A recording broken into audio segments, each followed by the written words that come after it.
Hey guys, and welcome back to my YouTube channel, and welcome if you are new.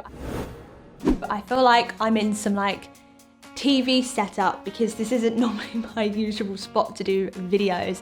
And I'm just gonna put it out there, I am 35 weeks pregnant currently and I am sweating because once again, it's super hot here in Lisbon. It's the middle of August and yeah, it's just a joyous time to be pregnant because you're already sweating it out anyway, and then you've got the temperature, and I've had to close all the windows so you guys don't hear the noise outside.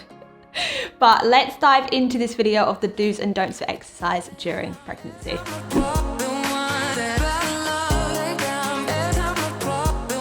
Now, just as a quick disclaimer guys, before we do get into the whole video, I just want to make it super clear to please always make sure that you get your doctor's or your physio's consent before you do any exercise and also take on any advice that I'm giving.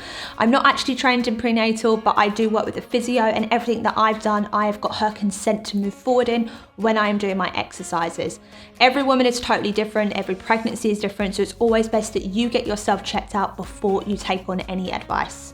Now, as a general rule of thumb, before we dive into the exact do's and don'ts, one of the general things that, I learned when I actually got pregnant was you can continue to do the exercises that you have previously done, but just don't take up any new sports. So, for example, I am not a runner. I never have been, and I probably never will be. That's because I am terrible at it.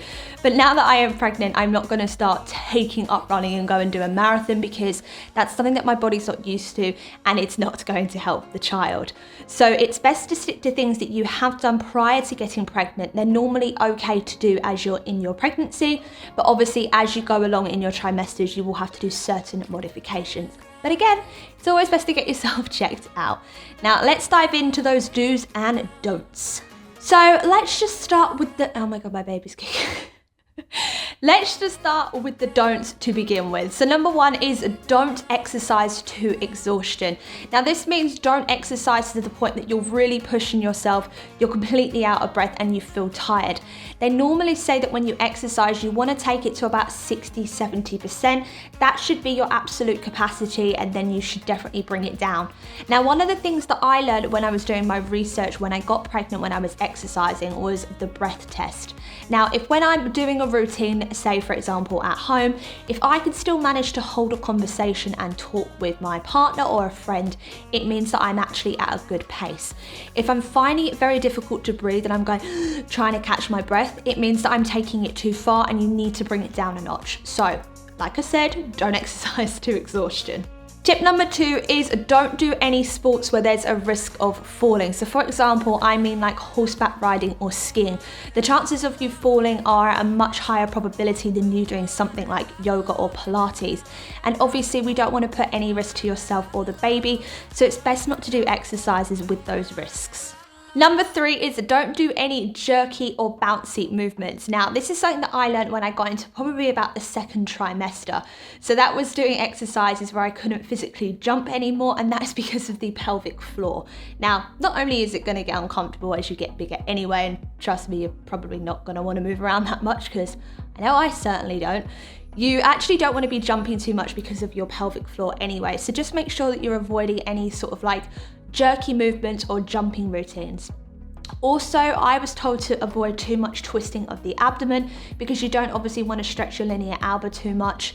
I don't know the exact ins and outs of this exactly, but I have just made sure that I have completely avoided any of those type of exercises anyway, and I just make sure that I just do smaller upper movements to help mobility in my back. And the last one is don't lay on your back for too long. Now, this is something that I learned when I was doing my research, and I did speak to my prenatal physio about this. Now, the reason being is because we have a long vein that runs down the back of our spine. And when we actually lay on our back, the baby puts pressure on it, and then it basically cuts off our oxygen supply to our heart. So this isn't something that we want to do for long periods of time.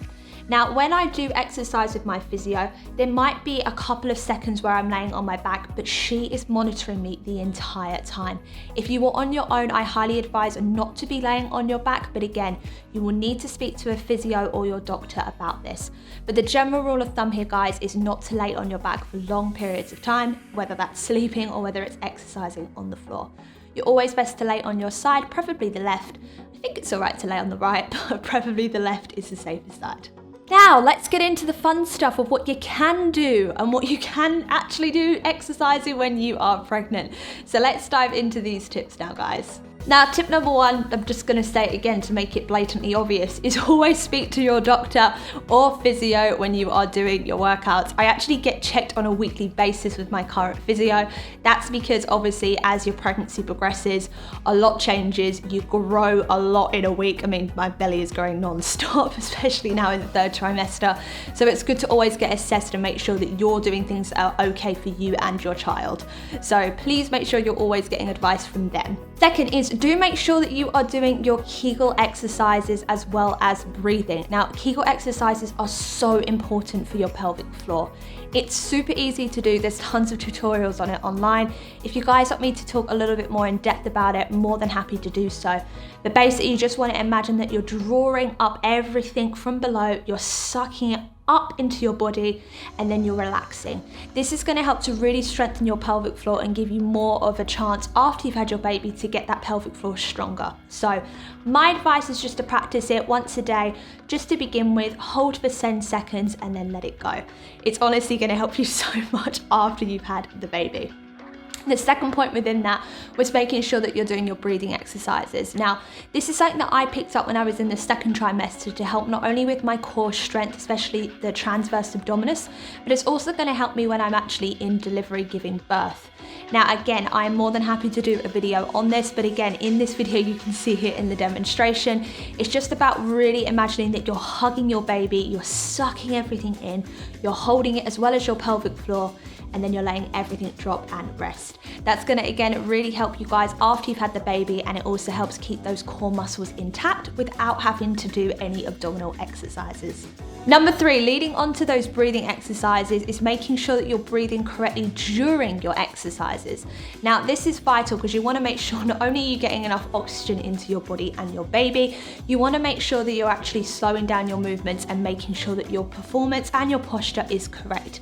Now, when I do my exercises, I actually make sure that the breathing technique that I showed you, I follow along actually into my routine. So I make sure I suck everything in, I hold the baby in, my core's nice and strong, then I go into a movement, say, such as a squat. The breathing techniques are super important when you are working out, and more than ever, you're just making sure that you're getting enough oxygen and air into your body. The next one, guys, is to focus on your alignment and your posture. Now, again, I was guilty before I got pregnant of not really wondering too much about, my posture and my alignment when I was sitting in general. It was something I only really focused on during exercise. But as my pregnancies progressed, I've really seen such a difference in making sure that my posture and my alignment is in the correct position, because it makes all the difference to your exercise moves. So just make sure to exercise maybe with a mirror in front of you. That's what I do. So if I am doing, say, a squat exercise, I can see in the mirror that my back's nice and straight, my pelvis is aligned, and I want to make sure that everything's in the correct position. So just practice this a few times with a mirror in front of you, and then obviously as you keep doing it and repeating it, it will just become a natural instinct for you to do. And my final exercise before I run out of breath speaking, because the baby's so high, is to make sure that you take it slow during your exercise. Now, this isn't about, a time for you to be trying to get your best body. This is just for you to maintain and stay a healthy, sort of body weight and muscle thing for your child. Now, when you are working out, take it slow and make sure that you're really focusing on those moves, especially the mind-muscle connection. Like I said prior, you want to make sure that your posture is correct, your alignment with your pelvis is correct, and you want to make sure that you're breathing through your exercise. Take it slow. Even if you don't do as many reps, it's totally fine. Sometimes when I'm doing exercises, I only manage to get 6 to 8 reps in now, and I'm absolutely finished. That's because I'm really focusing on making sure that everything's correct in that movement. I'm taking it slow, I'm taking my time, and I'm making sure that I'm getting enough oxygen into my body. So guys, that is my do's and don'ts for exercise during pregnancy. I hope all this information has really helped you. I know that obviously when I got pregnant, it was such a struggle to find information out there. And there's so many conflicting advices and whatnot. You just have to take everything obviously down to the best of your ability. And always, like I said, make sure you speak to a doctor or a physio to get their opinion for your body. We're all different, and every pregnancy is going to be different for every single woman. But I hope that some of the advice here today has really helped you. And of course, if you have any questions, please leave them below in the comment section, and I'll get back to you as soon as I can. But that is the end of the video, guys. I hope you really did enjoy this. So don't forget to give me a like and subscribe to my YouTube channel because it really does help. And I will see you guys all very soon.